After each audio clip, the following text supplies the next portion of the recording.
पाणी पृथ्वीवरील सजीवांना निसर्गाकडून मिळालेली एक अद्भुत देणगी. या ग्रहावर हे पाणी धरून ठेवणारी पर्यावरणीय परिसंस्था म्हणजे पाणथळ अर्थात वेटलँड.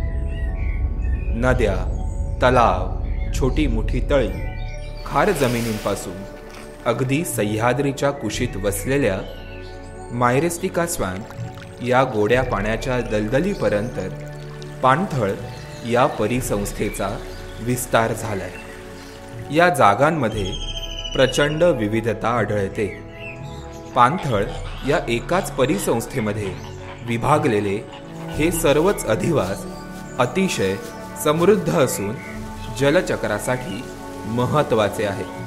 आपल्या आजूबाजूच्या परिसरात असलेले तलाव, छोटी तळी, नदी, खाड्या, ओढे, तसेच पावसाळ्यात पाणी साठून जमणारी छोटीशी डबकी, तसेच दलदलीचे प्रदेश, खारफुटी, या सगळ्या आहेत पाणथळ जागा.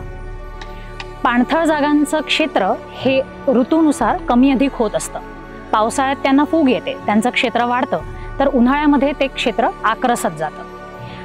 जितकं पाणी असेल त्या पाण्याच्या उपलब्धतेनुसार वेगवेगळ्या ऋतूंमध्ये इथे वेगवेगळ्या प्रकारचे प्राणी आणि वनस्पती आढळतात. पाणथळ जागा ह्या जलसंधारणासाठी तसेच भूजलाच्या पुनर्भरणासाठी अतिशय महत्त्वाच्या आहेत. तसेच त्या पाणी स्वच्छही करतात. भारतातील सर्व पाणथळ जागांबद्दलची माहिती इस्रोने 2011 साली वेटलँड ॲटलास या स्वरूपात प्रकाशित केली. त्यानुसार महाराष्ट्रात 44,714 पाणथळ जागा आहेत. मात्र 2017 सालच्या सुधारित पाणथळ कायद्यानुसार या संख्येतून काही पाणथळ जागा वगळण्यात आल्या.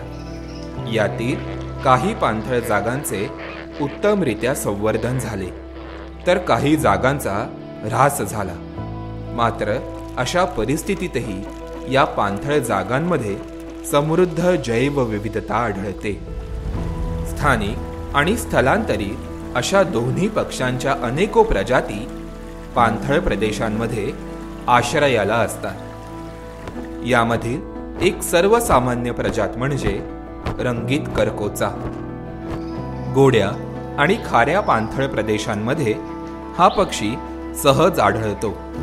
तर या पाणथळींवर दिसणारा मात्र स्थलांतर करून येणारा एक पक्षी म्हणजे black tailed गॉडविट. Bombay natural history सोसायटीने पक्षी स्थलांतराच्या अभ्यासाकरता मुंबईमध्ये या पक्षाला नॅनो रेडिओ टॅग लावले होते. या ब्लॅक टेल्ड गॉडविटला आपण एप्रिलमध्ये भांडूप पंपिंग स्टेशनला रेडिओ टॅग डिप्लॉय केला होता.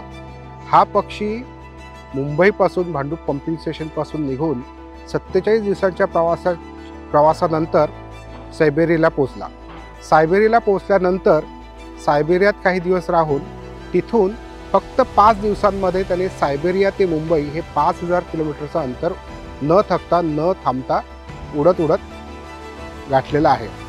आता याच्यातून एक अत्यंत महत्त्वाची गोष्ट आपल्याला लक्षात येते की ज्या ठिकाणी या पक्षाला टॅग लावलेला आहे, उदाहरणार्थ भांडूप पंपिंग स्टेशन, त्याचं पुनरागमन नेमकं त्याच ठिकाणी झालेलं आहे. हे संपूर्ण जे पक्षी स्थलांतर करतात हे ठराविक मार्ग अनुक्रमतात आणि त्यांची ब्रीडिंग आणि फीडिंग ग्राउंड ही ठरलेली असतात. तर या आजकालच्या कमी होत जाणाऱ्या पाणथळ जागांमध्ये अशा ह्या महत्त्वाच्या जागा आहेत की ज्यांचा वापर स्थलांतरित पक्षी वर्षानुवर्ष करतायत आणि या जागांचं संवर्धन होणं ही काळाची गरज आहे. जैव समृद्धतेने परिपूर्ण असलेल्या पाणथळ जागांच्या संवर्धनाकरता त्या जागांना आंतरराष्ट्रीय पातळीवर रामसर जागेचा दर्जा देण्यात येतो. नाशिक जिल्ह्यातील नांदूर मध्यमेश्वर वन्यजीव अभयारण्य, प्रसिद्ध लोणार सरोवर आणि मुंबईतील ठाणे खाडी फ्लेमिंगो अभयारण्याला रामसरचा दर्जा मिळालाय. गोदावरी आणि कादवा नदीच्या संगमावर वसलेल्या नांदूर मध्यमेश्वर अभयारण्यात 265 प्रजातींचे पक्षी आढळतात. तर फ्लेमिंगो पक्ष्यांकरता ओळखलं जाणारं ठाणे खाडी फ्लेमिंगो अभयारण्य हे सर्वात मोठं पाणथळ क्षेत्र म्हणून ओळखलं जातं.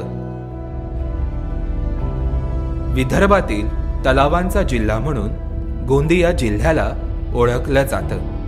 जिल्ह्यातील परसवाडा जलाशय हे स्थलांतरित पक्षी आणि सारससाठी प्रसिद्ध. मात्र या जलाशयाची गुणवत्ता घसरली आणि पक्ष्यांची संख्याही कमी झाली. महत्त्वाचं म्हणजे राज्यात केवळ गोंदिया जिल्ह्यात शिल्लक असलेल्या सारस पक्षाच्या अधिवासावर परिणाम झाला. अशावेळी गोंदियातील सेवा संस्थेने या जलाशयाच्या व्यवस्थापनाचा चंग बांधला. हम पिछले कुछ वर्षों से यहाँ पर काम कर रहे सारक संरक्षण के लिए.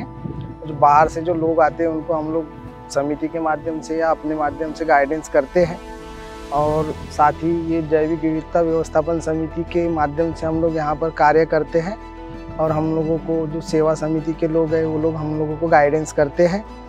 साथ ही जो यहाँ पर जो बाहर से जो पक्षी आते हैं, विदेशी पक्षी, स्थानिक पक्षी, खास करके सारस, इनका संरक्षण हम लोग करते हैं, और पिछले 10-12 वर्षों से हम ये कार्य कर रहे हैं. शहरी भागातील पाणथळींचा आता मोठ्या प्रमाणात ऱ्हास होऊ लागलाय.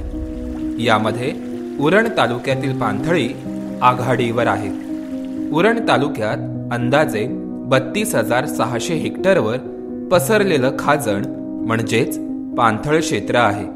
मात्र गेल्या दशकभरापासून पांजे, भेंडखळ, पागोटे आणि आसपासच्या पाणथळ क्षेत्रांवर अतिक्रमणाने वेग पकडलाय. आता मी जिथे उभा आहे ही भेंडकल वेटलँड, हे जवळजवळ 100 हेक्टरचं हे होल्डिंग पॉइंट म्हणजे हे होतं, आपलं वेटलँड होतं. हे वेटलँड कसं भरलंय, कशी अवस्था केली याची, तर मच्छीमारांना असा परिणाम झाला का या डेव्हलपमेंटमुळे खाड्या खोच्या ज्या बंद केलेल्या आहेत, होल्डिंग पॉइंटच्या स्वरूपाने जे शिडकोनी होल्डिंग पॉइंटचं जे भूत आणलेलं आहे ते आमच्या मानगुटीवर पडलेलं आहे. कारण त्याच्यामुळे नॅचरल प्रवाहच बंद झालेले आहेत. त्याच्यामुळे आमच्या मासेमारीवर मोठा परिणाम झालेला आहे. म्हणजे मच्छीसाठी आम्हाला अक्षरशः वणवण भटकावं लागत आहे. वाळू उत्खनन, भराव यामुळे या पाणथळ जमिनी नष्ट होत आहेत. भारतात अजूनही जंगलांप्रमाणे पाणथळ या पर्यावरणीय परिसंस्थेकडे संवर्धनाच्या दृष्टीने पाहिलं जात नाही. या जमिनींकडे निरुपयोगी म्हणूनच पाहिलं जातं. हा दृष्टिकोन समाजाबरोबरीनेच सरकारी धोरणांमध्येही आल्यानं ही परिसंस्था आता धोक्यात आले. तुम्हाला आमचा हा व्हिडिओ कसा वाटला आम्हाला नक्की कळवा. धन्यवाद.